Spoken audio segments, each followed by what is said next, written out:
sometimes Allah brings a preposition with another word that you'd assume to be, that's unassumed. It's an unpredictable preposition. So we've got this verse in the Quran.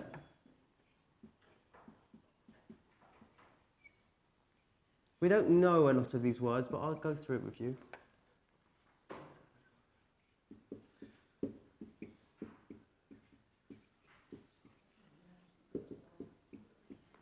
Okay? سأل سائل بعذاب واقع. سأل. Does anyone know what سأل means? Well, yeah, it comes from this word. Well done. Su'al is a question. Okay? But look, that tells me it's a verb. So what's it mean? Yeah, he asked. So that's the first bit. He asked. Who asked?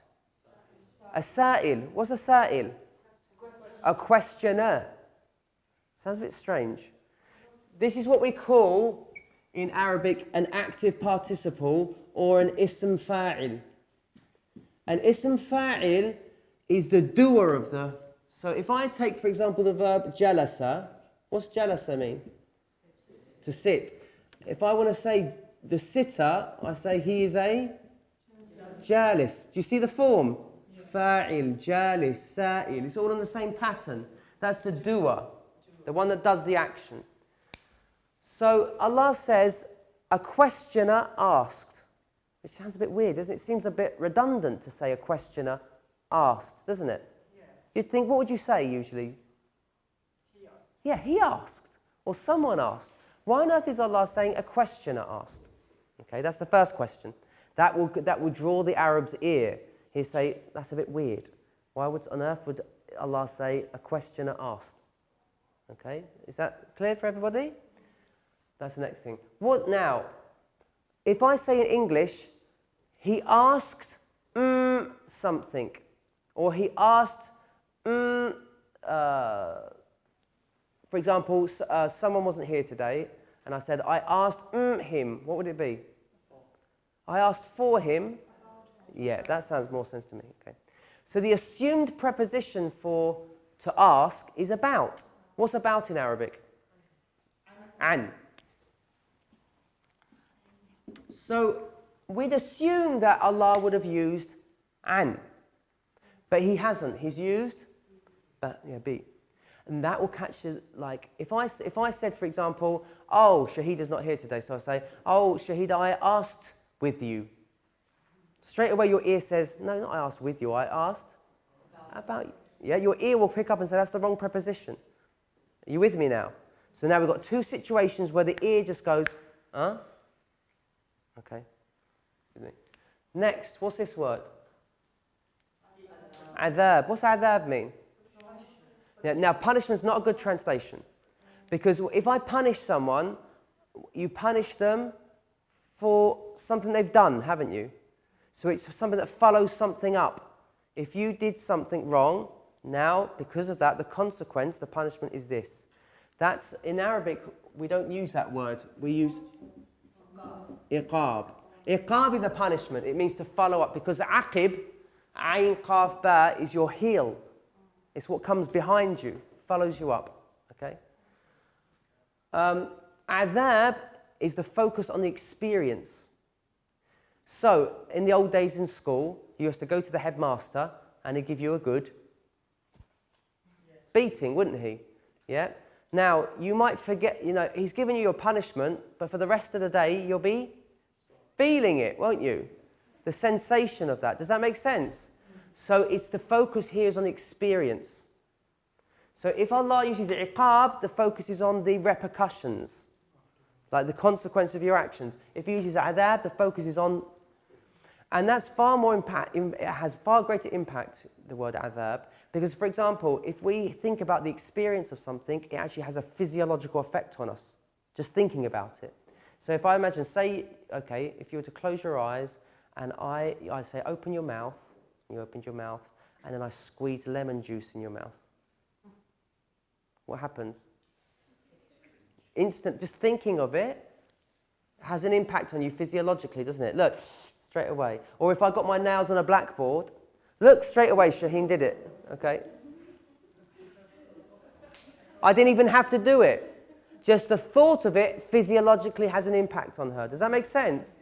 So Allah, when Allah says adhab, it has an impact straight away. Okay? And then waqi' is, now notice, have you noticed that it's on the same pattern? Sa'il, waqi'. It's on the fa'il form. Waqi' means to fall on someone. Basically, waqa'a means to come down upon someone. Surah waqi'a, it means the thing, the eventuality, it's a reality, it's going to come on you. It's going to fall on you. And if something falls on you, if something's coming from above, that's scarier. The Arabs thought they were tough, but do you remember, did anyone read Asterix when they were a kid? Do you remember Asterix? Yeah? Did anyone read Asterix? Yep, Shaheen, well done. Okay, Tintin and Asterix and Rupert the Bear, these were like... Now, Asterix, the Gauls, they were tough guys. They would kick everybody, yeah, beat them up. And they were scared of no one, but they were scared of one thing. What was it? No. They were scared of the sky falling on their heads because it was something from above that you can't protect yourself from. And so that's the play there.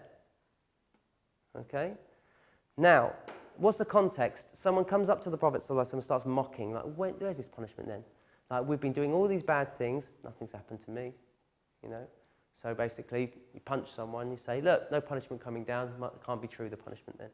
That's what their attitude was. Okay? And so he comes up to the Prophet ﷺ and says, where's it, you know, what's this punishment all about? What's this next life all about? What's all these things all about? Okay? And so Allah answers him. He says, a questioner asks, as if your question's redundant. Do you see the play? Oh, you're asking a redundant question. Okay? It's an obvious question. Okay? And even you asking it is pathetic. That's the first play. Okay? So you inquire. Now, you're asking about a punishment. But Allah says you ask be, he uses. Now, ba implies what?